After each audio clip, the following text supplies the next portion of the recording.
Bonjour monsieur, Bonjour, présentez-vous s'il vous plaît.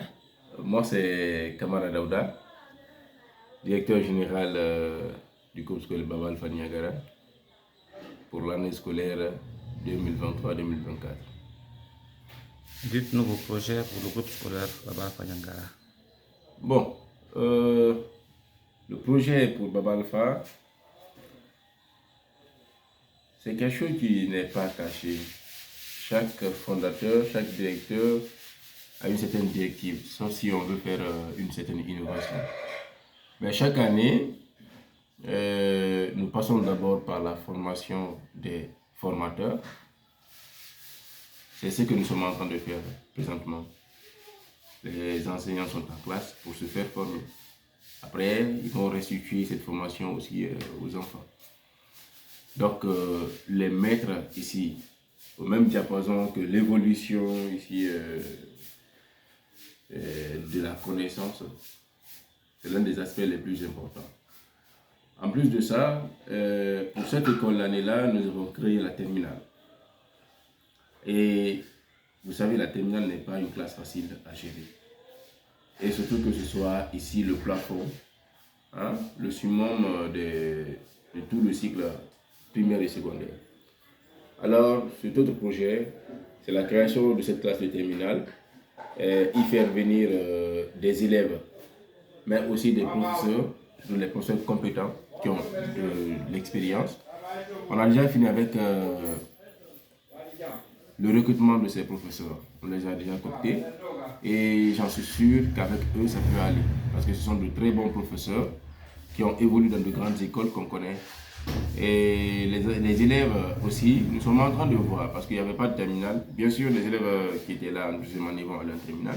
Mais faire venir beaucoup d'autres, mais surtout des élèves de qualité, parce que cette année, c'est notre première année, mais nous comptons vraiment avoir au moins un lauréat. Donc, l'objectif n'est pas seulement que d'ouvrir la terminale, mais nous voulons que notre classe de terminale, notre école soit une école de référence. Donc, voilà ce projet que nous avons pour cette école cette année, Inch'Allah. Et aussi, sans l'oublier, parce que nous sommes sur de la formation comme ça, et en décembre, certainement, il y aura une autre formation encore pour les formateurs. C'est-à-dire, nous allons mettre ici en place une formation continue tout le long de l'année. Donc, voilà un peu tous ces projets que nous avons. Bien sûr que voilà, ça viendra, les idées, etc., au fil du temps. Donc, ça ne finira pas. Pour l'instant, c'est ce que je peux vous dire. Et qu'est-ce que vous gardez comme... qu'est-ce que vous avez à dire aux parents d'élèves pour le groupe scolaire Baba Fanyangara? Merci pour cette question. Euh, si nous faisons tout ça, c'est pour deux personnes singulièrement. Nous allons dire d'abord les enfants, parce que ce sont les futurs de ce pays. Mais les parents, ils ne sont pas en reste, parce que c'est eux qui payent, c'est eux qui dépensent. Ces enfants-là sont leurs relèves. Alors nous dirons à ces parents de nous faire confiance, parce que nous sommes passés déjà quelque part dans une autre école humaniste Noemia. Vous pouvez rechercher et vous allez trouver. Et que l'année passée, on a fait un très bon résultat. C'était la première fois que cette école est un pourcentage de 74% au BIPC. Mais on a pu le faire avec l'équipe qu'on a eu à former. Et donc, les parents de nous faire confiance, de faire venir leurs enfants et de ne pas s'inquiéter. Parce que cette pression que nous mettons sur les enseignants maintenant, cette formation que nous leur faisons faire, c'est ce que nous voulons, c'est-à-dire qu'ils rendent aux enfants. Rendre fiers les parents et leur encourager, leur montrer que, quel qu'en soit ce qu'ils vont payer ici, ils ne vont pas jeter. Nous serons là pour une certaine planification à leur endroit, pour les aider, pour les combler. Et en un mot, il faut qu'ils puissent nous faire confiance. Nous sommes là pour ça, nous allons les aider. Donc c'est un peu ça. Nous les encourageons et voilà, de faire venir leurs enfants. Et à votre jeune âge, vous êtes devenu directeur. Qu'est-ce que c'est le Le travail? problème d'âge, ça se pose, c'est vrai, parce qu'on demande de l'expérience.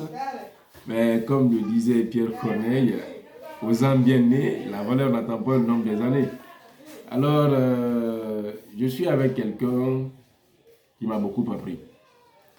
J'ai commencé à enseigner officiellement dans ses mains, mais il a eu confiance en moi. Après 4 ans d'expérience, il a fait de moi son directeur des études. Alors cette expérience de directeur des études, parce que j'étais là en tant que directeur des études, mais j'étais son adjoint aussi à la direction. Donc je voyais beaucoup comment cela se passait. Je voyais comment cela se passait. Maintenant, là, je suis imprégné de cette tâche-là de direction, mais surtout la rigueur que j'impose. La rigueur que j'impose et l'honnêteté que je dégage. Surtout ça. Parce que si les parents te font confiance, si les enfants, c'est-à-dire courent derrière toi, c'est parce qu'ils savent que c'est toi qui peux leur aider. Tu peux leur aider plutôt à avancer mieux. Donc, pour moi, l'âge, ça n'a pas d'importance. Je fais confiance en moi, je sais ce que je fais et je crois que ça va aller. Je vous remercie. Merci beaucoup.